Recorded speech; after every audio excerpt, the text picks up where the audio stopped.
Hello, students. Welcome to part 3 of chapter 11, Enhancement in Food Production.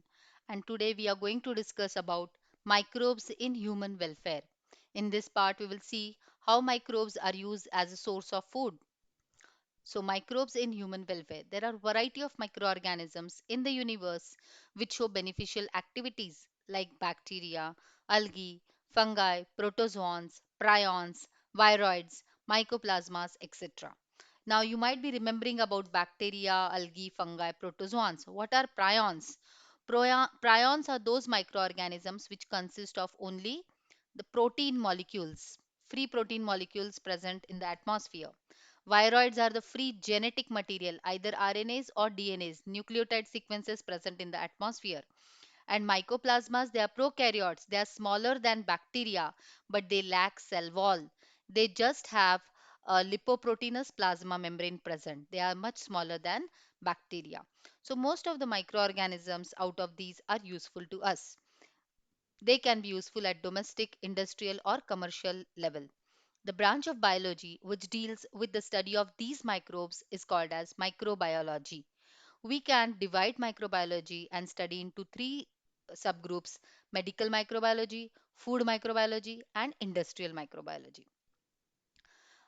Development of biotechnology. It took place in two steps. The traditional way, which was till 1970s, it is based on fermentation with bacteria, which was used in preparing indigenous food preparations like the idlis and dhoklas and jalebis, etc.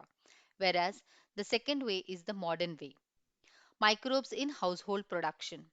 The dough for dhokla is prepared by mixing gram flour and buttermilk. The lactobacillus, the lacto acid bacteria, they bring about the fermentation process. Species of bacteria and yeast are useful in making idlis and dosas, especially airborne leuconostoc and streptococcus bacteria. They bring about the fermentation, the anaerobic respiration, and release carbon dioxide. The bubbles of carbon dioxide which are trapped in gluten, when they escape, they makes the idlis puffy. Same case with the dosas or doklas. They also add nutritive value by releasing vitamin B12. So in preparation of dhoklas or idlis and dosas, these lactic acid bacteria, either belonging to streptococcus or lactobacillus or airborne leuconostoc or others, they participate, they carry out fermentation, releasing carbon dioxide and making our foodstuffs soft and fluffy. Microbes directly as a source of food. Some microbes or their fruiting bodies are directly used as a source of food because they are rich in proteins. The term single cell proteins denotes dead and dried cells of microbes like bacteria, algae, molds, and yeast.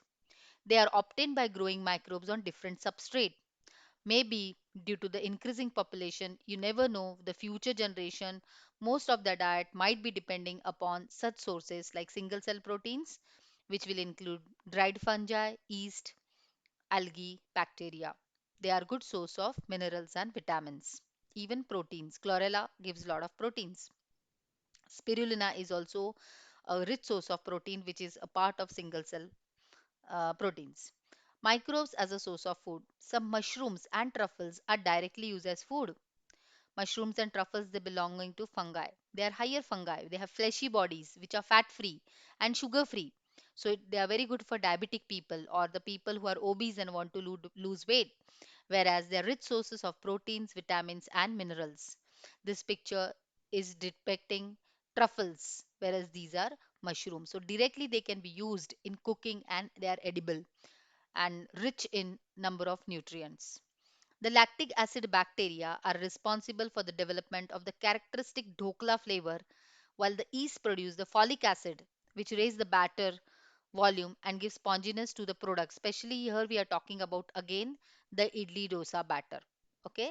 Toddy is a fermented drink which is obtained from palm plants. You can see in the picture this is a palm plant, and toddy, a fermented drink, is obtained from the cell sap by from the palm plants.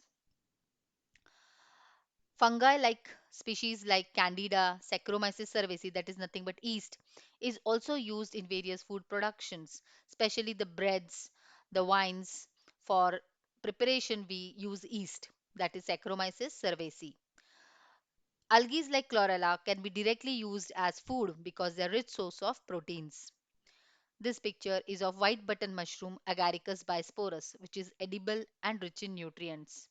Paddy straw mushrooms or Volveria volvesi, this picture, they are also a type of edible mushroom. Oyster mushrooms, that is Pleuritis florida, they are another species of mushrooms which are edible, rich in nutrients, very less sugar content, carbohydrate content, and fat content. Some mushrooms they are non-edible, but you cannot just go around and eat any mushroom. Some of them are deadly poisonous. Example toadstools, amanita. So students, in next video we will discuss now about use of microbes in dairy. I hope you understood today's part. Thank you.